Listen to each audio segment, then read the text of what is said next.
Antum bayangin kalau sekarang kita datang nih, kita dakwahin orang bilang jangan tahlilan, ya kan, nggak usah bikin acara-acara yang tidak pernah ada. Lu sekarang ustadznya terus gimana? Nggak ada yang ngundang dong. Oh iya. Kehidupan celengan kering.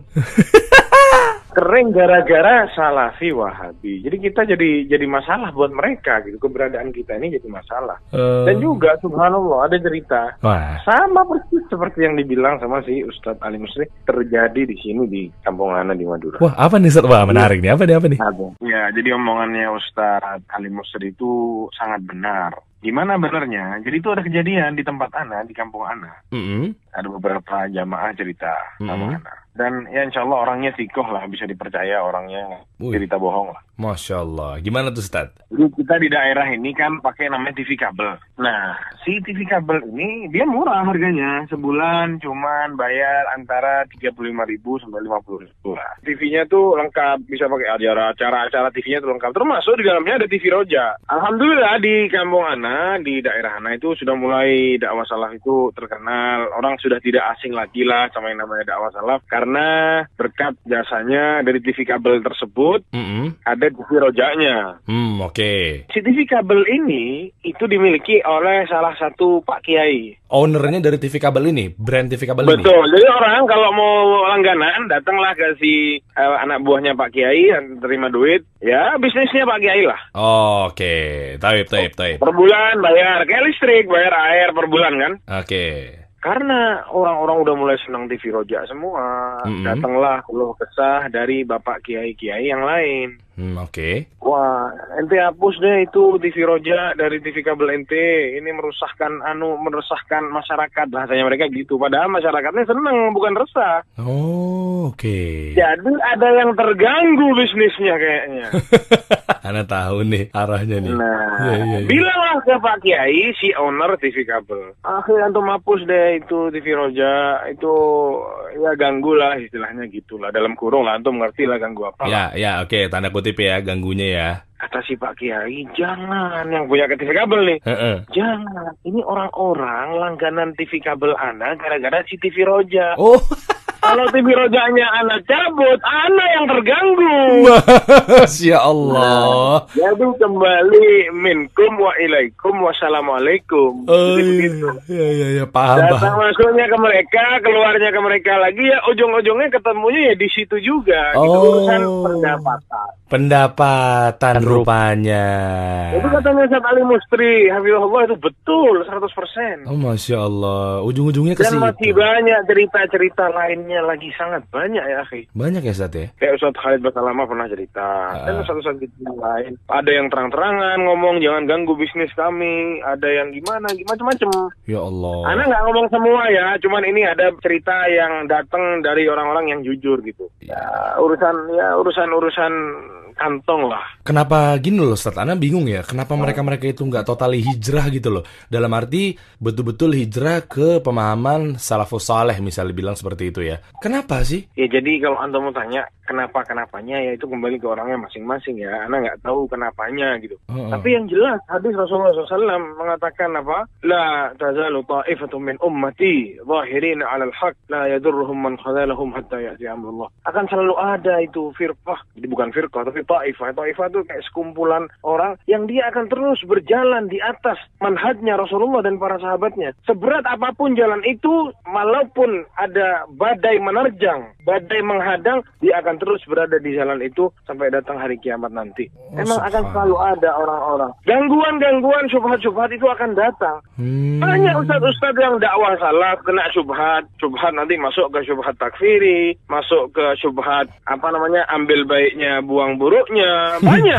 Gak ada yang memastikan dia pasti benar gitu. Yang pasti benar itu bukan personilnya, bukan. Yang pasti benar itu manhajnya, manhaj salafus saleh itu yang pasti benar. Nah, kalau personilnya nggak ada yang bisa jamin, nggak ada yang bisa jamin. Bisa jadi naudzubillah min dzalik, anak kepleset masalah ini, yang fulan kepleset masalah itu, semuanya akan harus dikembalikan ke jalan yang benar. Makanya itu gunanya saling mentahdzir, tegur maksudnya baik-baik sama para asatidzah yang lebih mengerti. Tegur pakai apa? Tegurnya pakai dalil, bukan tegur menghina, ngece, ketawa-ketawa. Apalagi sampai menyebarin berita hoax ya Ustaz ya. banyak fitnah bilang, oh, bukan kalau Salafi Wahabi itu bukan pakai dalil, pakai dolar katanya. Kata bohong besar itu. Dan ustadz-ustadz Wahabi ini memang gajinya mahal. Karena laporan dari mantan-mantan mereka, saya beberapa kali waktu ngisi ke Bogor, waktu ngisi di Bekasi, di tempat lain. Mantan-mantan ustadz Wahabi laporan ke saya. Saya tahu, Kiai, gajinya ustadz Wahabi tiap bulan tahu. Berapa? $1.500. Loh, sampean kok tahu? Saya dulu mantan ustadz Wahabi. Jadi saya coba menjadi dai mereka. 1 bulan itu $1.500, lumayan Kiai. Kalau sekarang kan 20 juta lebih. Bohong tuh Ustadz ya, yang katanya digaji 20 juta Ustadz Salafi. 1.500, waduh kalau 20 juta antum anak traktir setiap hari. Kan begitu katanya Ustadz, ya munculnya berita gitu. Dolar dari mantan katanya, mantan Wahabi katanya. Iya. Saya mantan katanya. Bohong, mana ada mantan-mantan, sudahlah. Kalau nggak senang sama kita ya udah bilang nggak senang aja, nggak cocok. Nggak usah bikin-bikin cerita palsu, dongeng-dongeng, jangan. Nah, karena begitu nanti spekulasi rame, wah followersnya tambah banyak. Iya ya, kenapa? Ya begitulah, gitu terus, nggak ada ilmiah gitu. Kan pernah debat juga tuh Ustadz ya, Ustadz Firanda ya sekubu sama Ustadz Zainal Abidin melawan beliau-beliau gitu kan. Di Batam waktu itu. Wah, terbantahnya luar biasa tuh ya. Ya, di situ kalau mau nonton ada videonya di YouTube, nonton aja. Iya. Itu jelas di situ semuanya. Meskipun ya apa istilahnya Ustadz Firanda bilang sebenarnya tuh nggak mau bahas masalah itu. Perjanjiannya bahas masalah lain. Ternyata sudah dekat ke acaranya diganti temanya. Judul ya temanya. Ya seperti itulah mereka. Oh iya. Ustadz Ali Musri dijebak. Ya begitu kerjaannya. Repot kita. Makanya tuh satu. Terus gimana Ustadz ya? Maksudnya buat pemuda-pemuda yang terutama nih kan followers Ana gitu ya, biar nggak masuk ke guru-guru yang bisa dibilang pemahamannya menyimpang itu gimana ya Ustadz ya? Ya ini pertanyaan yang memang harus ada nih ya sebagai penutupan teleponan kita ini biar teleponnya bermanfaat. Kesimpulan dari apa yang kita bahas dari part 1 dan part kedua ini, kita sebagai orang yang bilang mau berjalan di atas manhaj salaf, yang pertama kita harus menuntut ilmu. Yang di Jakarta, yang selalu hadir kajian-kajian, kita menuntut ilmu, jangan bosen. Jangan yang kayak antum kemarin bikin pura-pura kangen katanya antum kan. Iya, kan begitu soalnya. Iya, kedoknya mau nuntut ilmu, tapi yang ditonton bukan ilmu gitu. Pura-pura kangen, tulis status dan lain sebagainya. Nuntut ilmu beneran.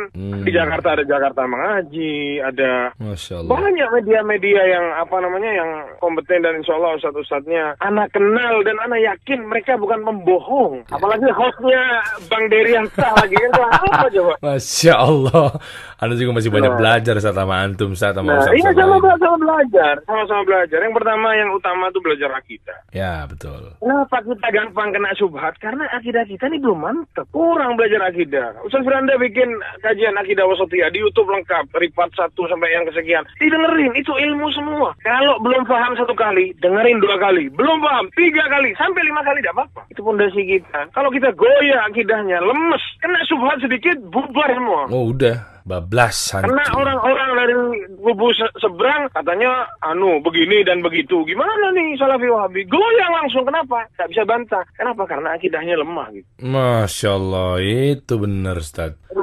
Penyakitnya kaum muslimin zaman sekarang tidak mau belajar akidah. Kajiannya tuh kajian cinta-cintaan, baper-baperan, ya, rumah tangga, nikah yuk dan lain sebagainya. Coba belajar akidah. Kajian akidah sepi. Oh iya ya, bener Ustaz. Pusing katanya orang kajian akidah. Iya. Betul memang, tapi itu fondasinya kita. Dan juga salah satu akidah yang benar kita ini meyakini ayat-ayat Allah dan hadis-hadis Rasulullah tentang asma wa sifat Allah Subhanahu wa taala. Kita harus mengimani itu sesuai teksnya. Tanpa sama kita dirubah-rubah, tanpa sama kita ditanya bagaimana, tanpa sama kita itu diserupakan sama makhluknya Allah Subhanahu wa taala. Ini yang perlu penting kita tahu. Contohnya seperti yang kita bahas di part yang pertama tentang turunnya Allah Subhanahu Subhanahu wa taala ke langit dunia di sepertiga malam terakhir. Kita lihat para salafus saleh, para sahabat, ada yang mentakwil atau tidak? Abu Bakar As-Siddiq, Umar bin Khattab, Utsman bin Affan, Ali bin Abi Thalib, sahabat-sahabat, ada yang mentakwil? Nggak ada. Katanya Imam Ibnu Qayyim Al-Jauziyah, ada sekitar 27 atau 28 kali Rasulullah ini menyebutkan hadis itu di tempat yang berbeda-beda. 28 sahabat meriwayatkan hadis ini, tahu sama hadis ini. Berarti Rasulullah ngomong itu bukan sekali, berkali-kali Rasulullah ngomong. Tapi tidak ada, sama antum jangan diartikan Allah turun ya. Ini maksudnya Allah turun itu rahmatnya yang turun, atau hidayahnya yang turun, atau malaikat yang turun. Apakah ada demikian? Tidak ada. Ya Allah, bener ya. Padahal beliau sahabat ya, kita yang jauh banget belum ada apa-apanya bilangnya begitu, Ustaz. Di komen Ana begitu soalnya, Ustaz. Nggak ada takwil-takwilan. Kita tidak boleh menyerupakan Allah sama makhluknya. Betul, 100%. Tidak boleh, haram. Laisa kamitslihi syai', kata Allah SWT. Allah itu tidak mirip sama makhluknya yang manapun. Ya. Jangan kita serupakan Allah SWT sama makhluknya. Itu penting.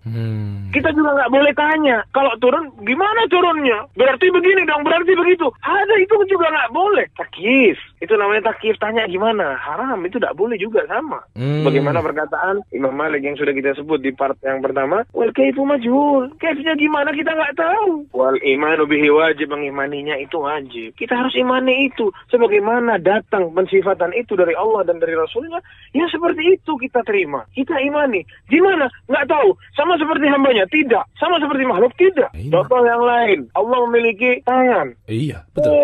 Antum mujassimah, antum menyerupai Allah sama makhluknya. Loh, tunggu dulu. Katanya siapa kita menyerupai Allah sama makhluknya? Yang bilang Allah punya tangan itu Allah dalam Al-Quran. Yang jelas tangan yang layak bagi Allah Subhanahu wa taala yang maha perkasa. Kita nggak tahu seperti apa. Allah punya tangan, terus kita berarti samakan Allah sama hambanya. Afwan, Anda mau tanya, monyet itu punya tangan atau enggak? Ya punya, Ustaz. Punya. Terus antum mau bilang tangannya monyet sama tangan kita sama? Yang enak aja, enggak lah. Iya, sama. Kita bilang Allah punya tangan, cuma jelas berbeda ya.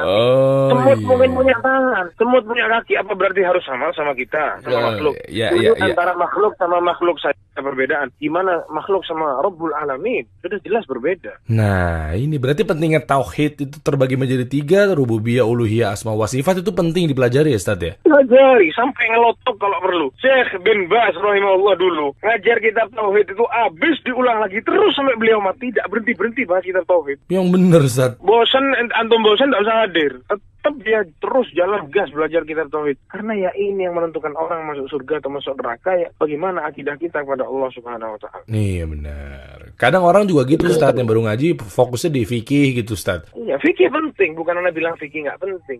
Cuman ada skala prioritas dong. Mana yang lebih prioritas? Itu yang kita ambil. Nah, iya benar. Fikih perlu kita belajar juga, bukan kita buang fikih, bukan. Hati-hati sama syubhat. Jangan biarkan syubhat ada di kepala kita meskipun satu helai rambut. Besok dia akan jadi hutan belantara syubhat ini. Ambil baiknya, buang buruknya, ini bahaya. Jadi kita ambil dari guru-guru yang sudah jelas akidahnya. Siapa, Ustaz, kira-kira? Ibu Ana kalau ngomong masalah akidah, Ana tidak menemukan yang lebih masuk di kepala Ana dalam bahasa Indonesia ya. Ustadz Dr. Firanda Andirja Hafizahullah. Wajib yang dengar suara ini harus dengerin Ustadz Firanda. Ustadz Firanda ahli akidah. Terus Ustadz Dr. Ali Musri, beliau juga ahli akidah. Beliau itu nilainya summa cum laude loh di Madinah loh. Oh iya, Ustadz, cum laude, Ustadz. Semuanya? Bukan cum laude, summa cum laude, di atasnya lagi. Walah, ini jujur Anda baru tahu nih. Itu S1, S2, S3 beliau itu di Madinah semua, Ustaz? Di Madinah semua, dan beliau paling cepat S3-nya lulus. Ustadz Ali Musri, hafizahullah. Udah begitu ada yang ngebantah, Ustaz, dengan hoax lagi. Nah, ya sudah tak tahu. Anda bingung. Maksudnya gini loh, Ustaz, kalau memang ternyata kelevelan si pembantah ini adalah levelnya S4, oke lah, fair lah, ya, misalnya. Nah, betul, S4. Lah ini kalau S3 aja mungkin nggak nyampe, kan bingung ya, lah gimana sih? Ya begitu, ya wallahu a'lam, ya masing-masing mau bantah ya silahkan, yang ilmiah lah, itu aja. Bener. Taib, Ustaz ya, nanti insya Allah kita bisa panjangin lagi nih pembahasan ini. Kita belum bahas tentang seputar kitab-kitab syekh yang ahlu bid'ah misalnya. Kita harus bahas, Ustaz. Waduh, kalau mau bahas mahal begitu nggak putus-putus, nggak selesai. Terima kasih banget ya, mudah-mudahan ini pasti wah Allah ganjaran pahalanya buat Ustadz Mufi ini berlipat-lipat kali ganda nih Ustadz. Dan untuk antum juga nih yang nyebarin, insya Allah dapat pahalan. Masya Allah part 1 yang disebar juga dan part keduanya juga. Rame Ustadz, rame banget part 1 ya, komen-komennya juga rame banget ya. Jazakallah khair Ustadz Mufi. Waalaikumsalam Bang Nedi. Ya barakallah fiik. Allah barik fiik. Ya, assalamualaikum warahmatullahi wabarakatuh. Waalaikumsalam warahmatullahi wabarakatuh.